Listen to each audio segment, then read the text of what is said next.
Hi everyone, I'm Dr. Tinel Bonifacio, and for this session, I will be helping you understand how can we assist a mom when it comes to breastfeeding.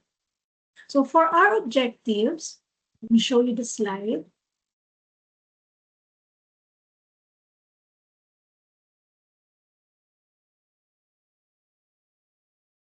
Sorry po, uulit po ako ng isa pa. Ayaw po kasi mapindot ng slide. Sorry. Sige po. Sorry, Sir Gian. Sige po.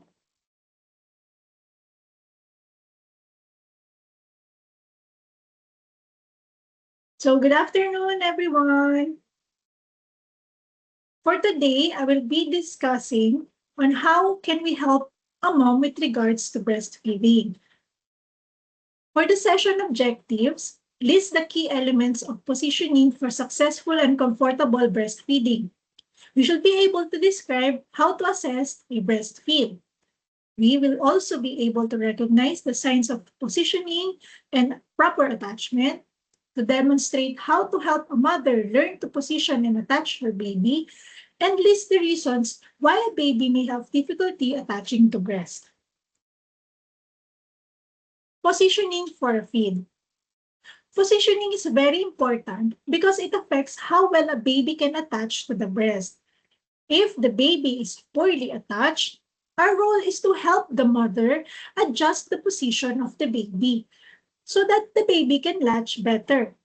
But remember, if the baby is already well attached and feeding effectively, we don't intervene.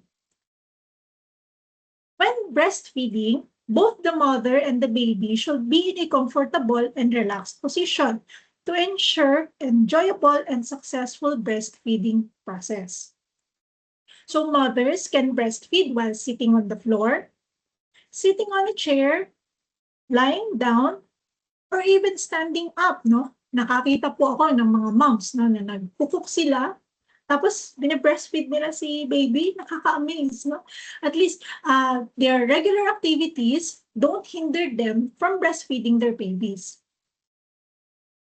So when sitting, no, remember, the mother should be comfortable with back supported, feet supported, and breast supported. When sitting, mothers should have their back supported with the use of a pillow or a towel. That's very, very important para po hindi mangawit si mom habang nagpapa-breastfeeding. Tapos po, their feet can be extended. Pwede rin po maglagay ng pillow or towel sa ilalim nito. Tapos po, the baby should be brought to the breast level. Hindi po yung sobrang lalim, hindi naman sobrang taas. Dapat kasing pantay lang po talaga ng breast ni mom. Tapos po, ensure natin na both of them okay yung position para maging spontaneous po and enjoyable yung breastfeeding process nila. So babies can be held along the mother's arm, under her arm, or along her side. So there are proper breastfeeding correct positions. So ano po ba yung 4 important key points for us to be able to elicit a correct, proper breastfeeding position? So I will only emphasize 4 points.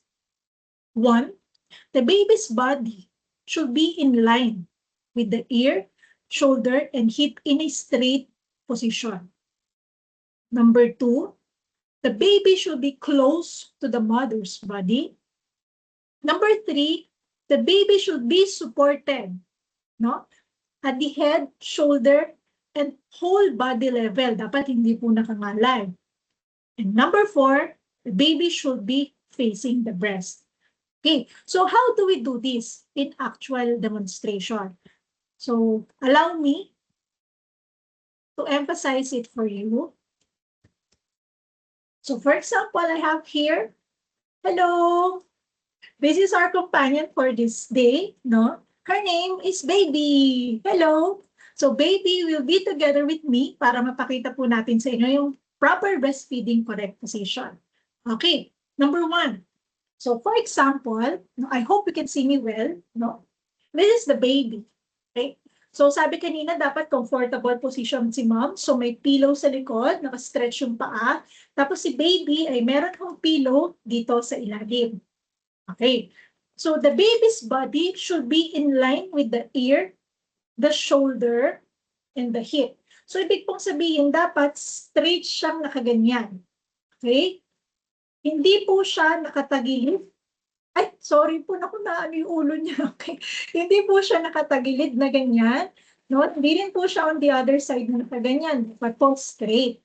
So, once na na-elicit natin na nasa parallel line po, diretso po yung head, yung shoulder, at saka yung hips ni baby, ilalapit po natin siya sa body ni mommy. No? So, ano pong sabi ko sa level?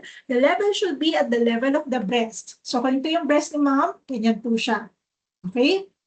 Tapos po, the baby should be facing the breast. So, diretso po siyang igaganyan. Okay? So, isa-side ko po para makita ninyo. Okay? So, on the other side, okay. So, kung makikita niyo ho, straight line. Ears, shoulders, hips. Okay? At malapit ho sa breast ni mommy.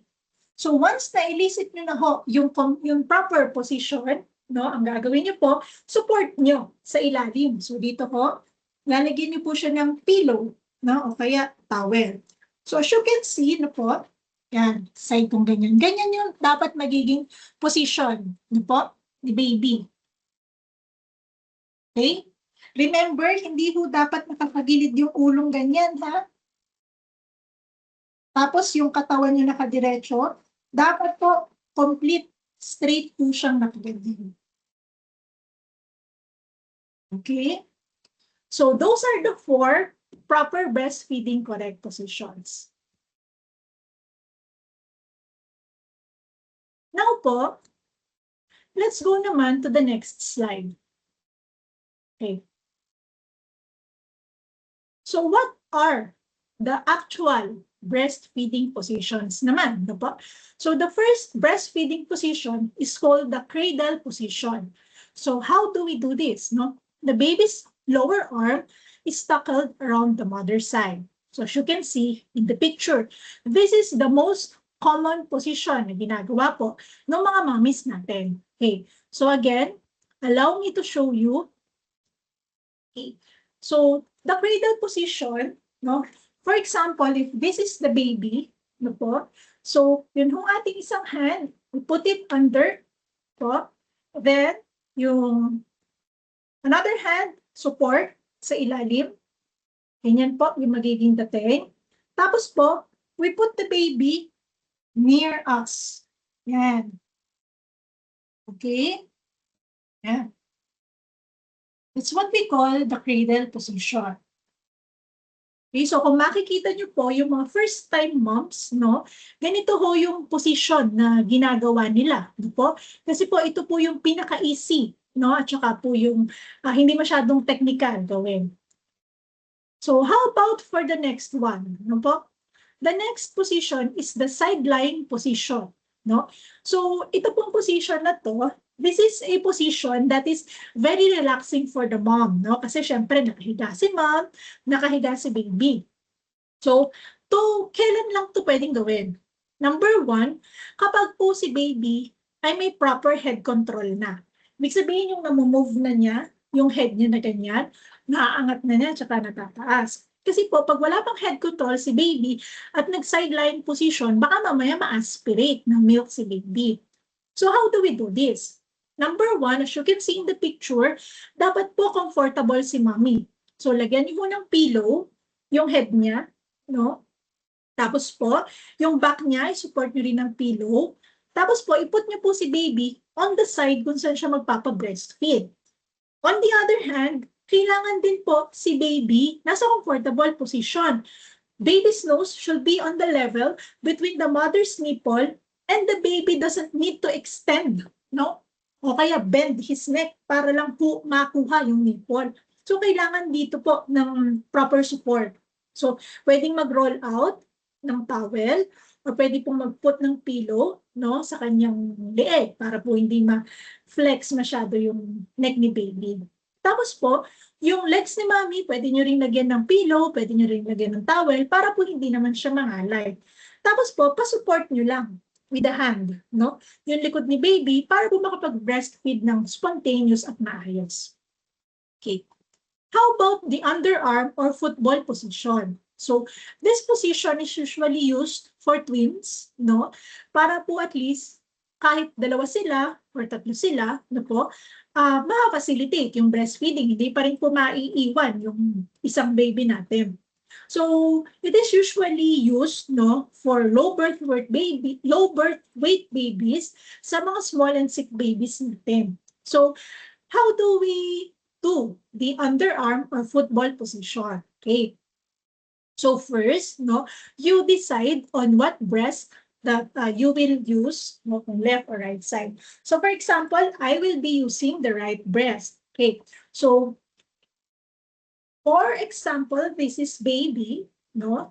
So yung hong hand na gagamitin nyo will be the dominant hand. Tapos put nyo ho yung hand nyo sa ilalim ng head niya. I-support nyo hong ganyan.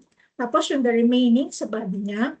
Tapos po, yung legs niya, tsaka yung arms niya po, ilalagay niyo ho siya dito sa ilalim.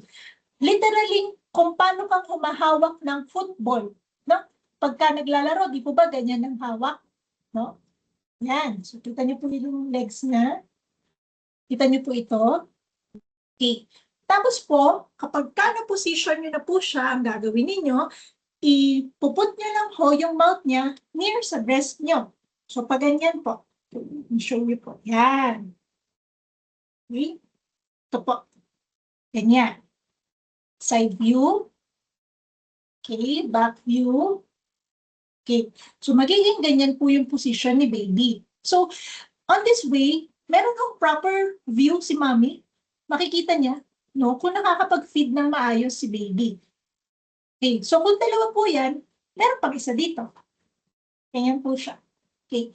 So, syempre po, nakakangalay yan, no? So, ang gagawin po natin, magpuput tayo ng pillow, no, under the baby, para po at least hindi naman po maging uncomfortable si mommy kapag po nagbe-breastfeed siya.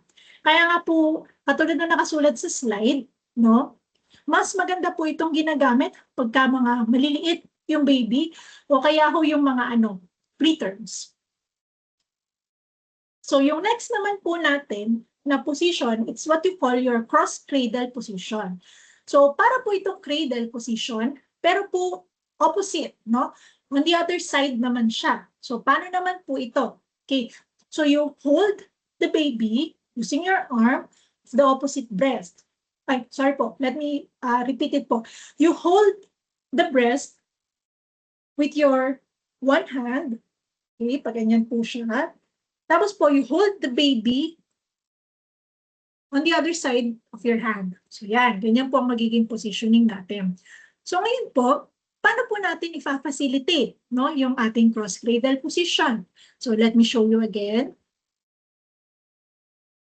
Okay. So as I've mentioned, no, you hold your breast, no, with your left hand or right hand kung gagamitin mo pag ganyan. No? Tapos you hold the baby, yung parang position ng football hold. Yun po, pag ganyan naman po siya. Yan. Parang yung cradle hold. Okay? Okay. Ngayon po, kapag kunwari, nakaposisyon na kayo, andyan na si baby, no po, gagamitin niyo po itong hand na may hawak na breast para po i-press yung milk. Yan. Ganyan si baby. Okay. Diba? Front view. Okay.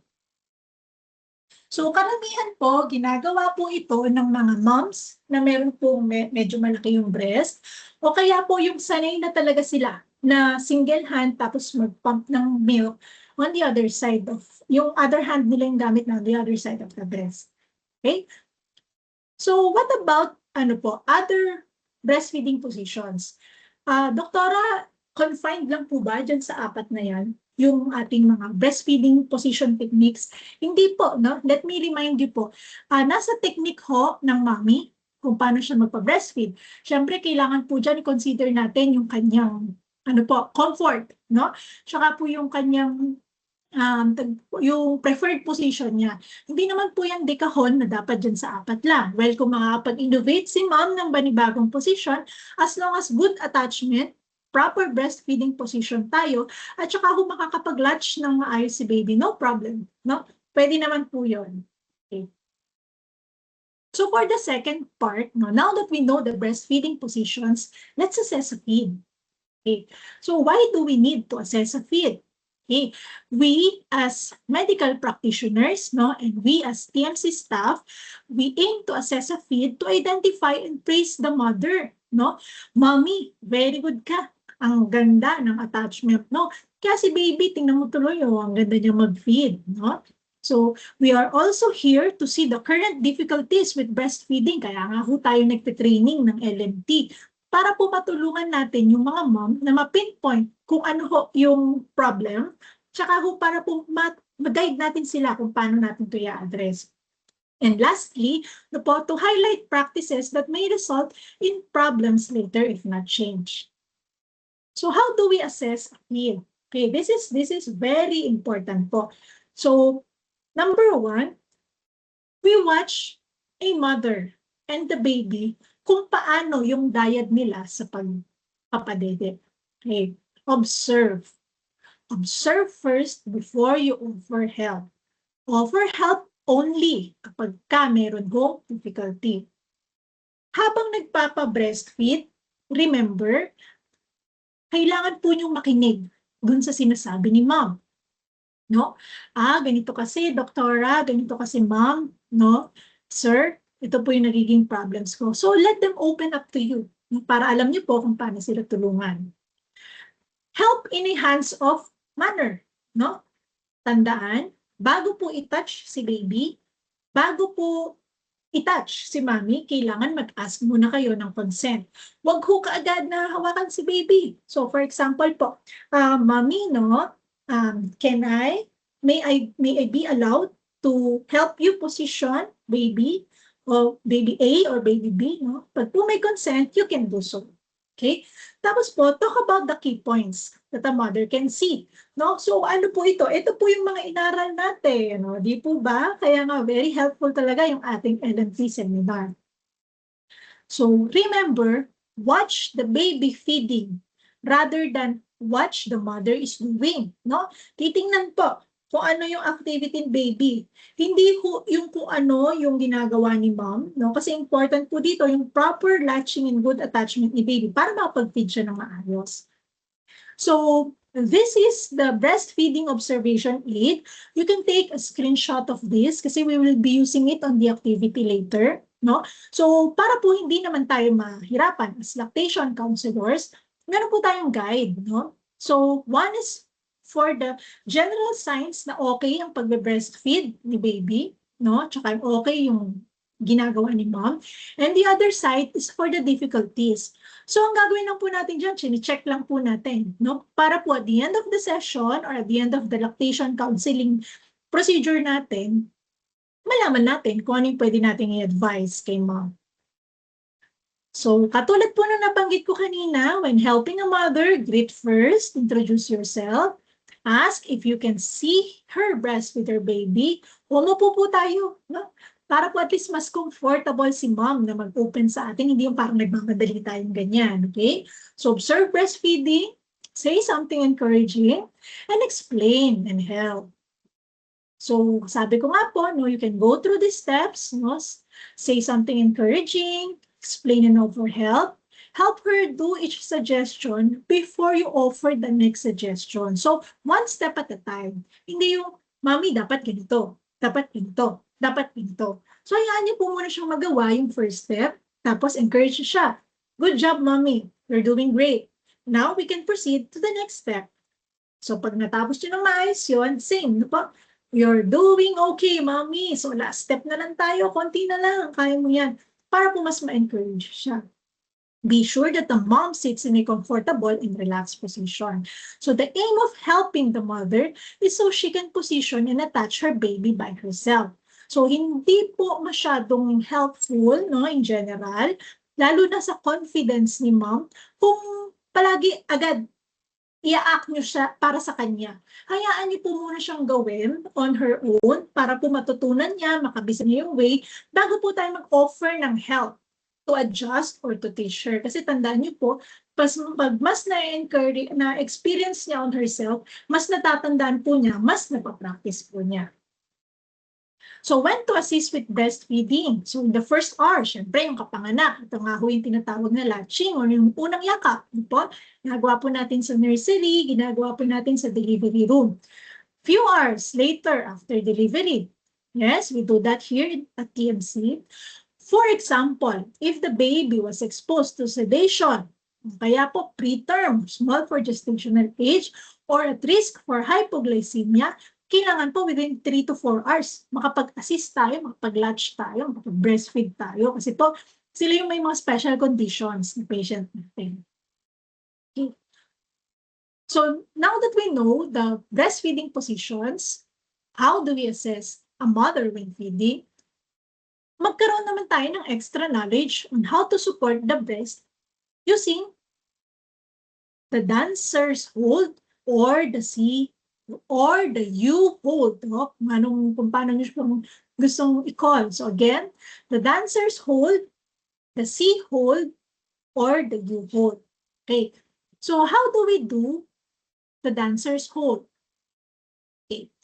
So again, the dancer's hold or C hold is used to support the breast, lalo na ho pag malalaki yung breast. At saka ho kapag ka nagpapump tayo para po mas ma-facilitate yung milk flow kay baby. So, for example po, if this is the breast, no? This is the breast, okay? Kaya ho siya tinawag na C hold or U hold. O put your hand in a C position, no? Tapos po, ang hawak po dyan, pa ganyan. Okay? Ito yung nipple ha. Okay, pa ganyan. Tapos po, para po mas maganda yung hawak, gawin niyo ho itong ano na to. Yan. Yan, dito po, para makita niyo. Okay, yan. Okay. So, ito ho, yung hahawak sa breast. Ito ho, pointing finger, yung mag-a-assist sa mouth ni baby, sa face ni baby. Okay? Tapos ho, press. Okay? So, that's how you do the dancer's hold, the C hold, or the U hold. So, this is just an illustration, no, kung paano siya gawin. Katulad nung binanggit ko kanina. So, ganyan yung magiging position po, ha? So, this hold can be particularly beneficial for premature babies, babies with low muscle tone, or babies with a certain oral abnormalities such as cleft lip or cleft palate. Okay. So, next, we will be seeing, no, again, an illustration how to do it. Katulad na napanggit ko, see, no? Don't forget that. Okay. Tapos po, yan, no, di ba? Yun yung pang-stabilize mo. Tapos po, yun, no, with the breast, tsaka po with the assistance of the pointing finger, mag-guide nyo ho yung mouth ni baby papunta dun sa nipple area, dun sa alveolar area. Okay, oh, see, we're now here at the last part of the session. So we have a sample case. So remember the breastfeeding aid or guide na pina-screenshot ko po sa inyo kanina. We will now use it on the following case. So I will give you a picture. And I'll give you a few seconds to examine, to internalize. Okay. So ano po ba yung nakikita natin kay mom? Ano ba ang nakikita natin kay baby? Po?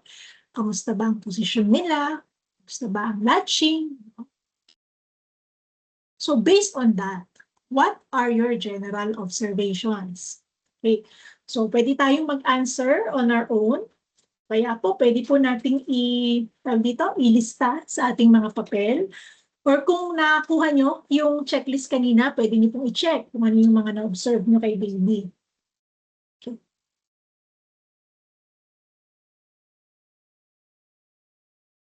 Again, let's see. Okay.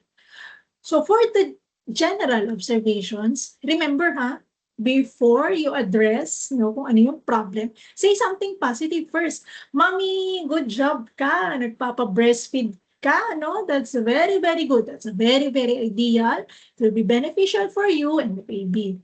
Tapos, sabihin nyo na po yung mga comments na. So, ano ba ang comments natin in general? So, the mother looks overly healthy, no? Healthy siya. Okay, good. Tapos, maganda po ang posisyon, sitting comfortably, may pillow sa likod. Tapos, ang ganda ng pagkakatingin niya kay baby, no? Thinks lovingly, no? Looks lovingly at the baby. Tapos, okay naman yung breast, no? Mukhang malusog, no? Mukhang may gatas. Very good. And the baby is relaxed and calm.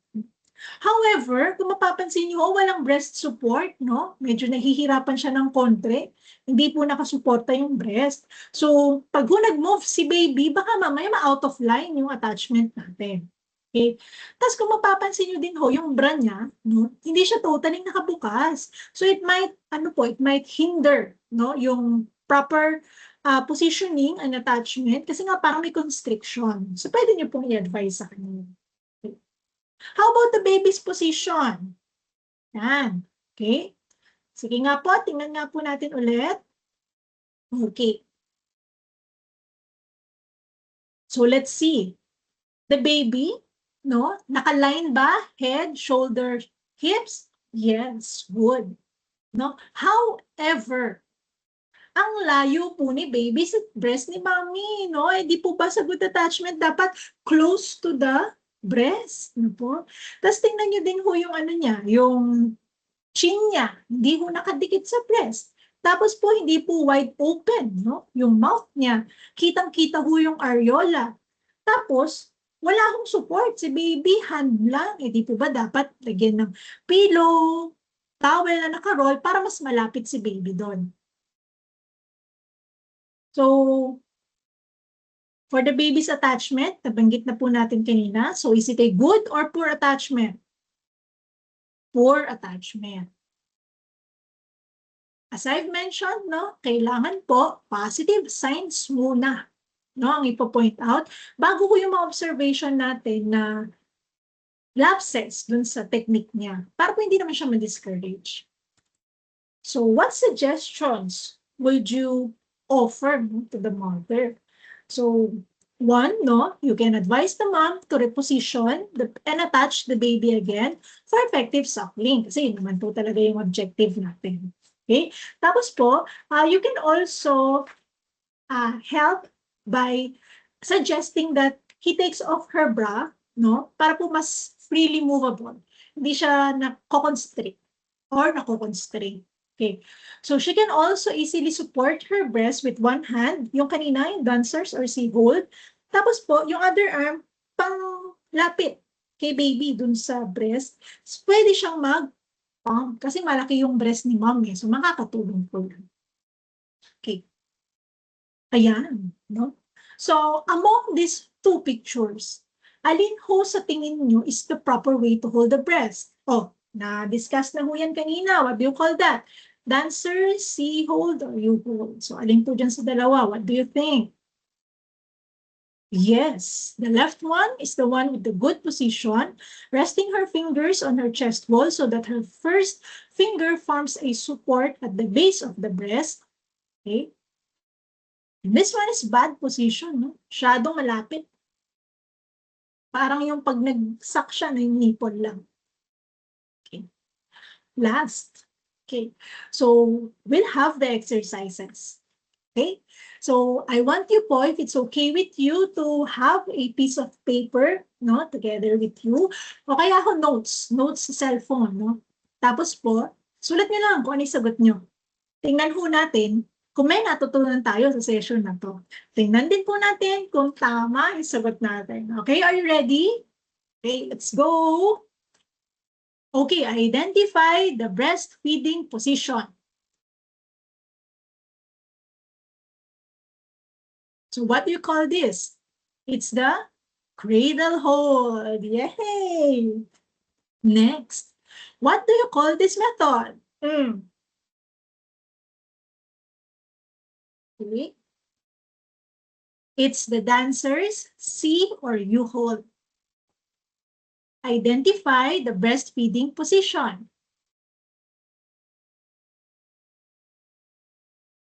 This is the cross-cradle hold. Very good. How about this one? Identify the breastfeeding position.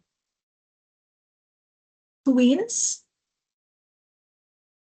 Looks like holding a football. So this is the football or underarm hold. How about this one?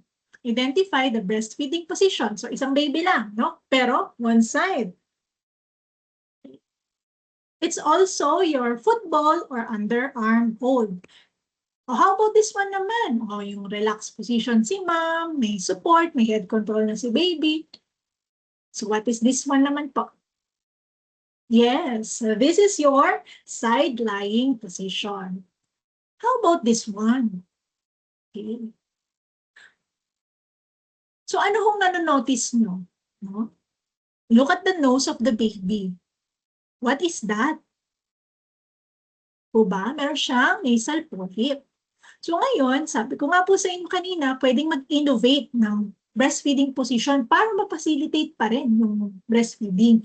So this is called your modified football or straddle hold. So ginagawa po ito sa mga babies na meron hong cleft palate or cleft lip, may mga nasal polyps, para at least kahit kung may obstruction yung nose nila or may problem po sa palatal area nila, nakakapag-facilitate pa rin sila ng breastfeeding, pero with strict guidance po talaga and instructions from their medical doctor.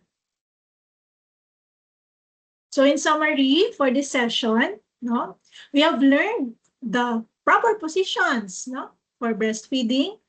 We have learned also the basics in assessing a breastfeed, and we have learned how to help mothers learn to position and attach her baby properly. So thank you very much for your attention. Let's continue supporting mothers in their breastfeeding journey, because a good start in feeding leads to a healthier future for both babies and families. God bless us all.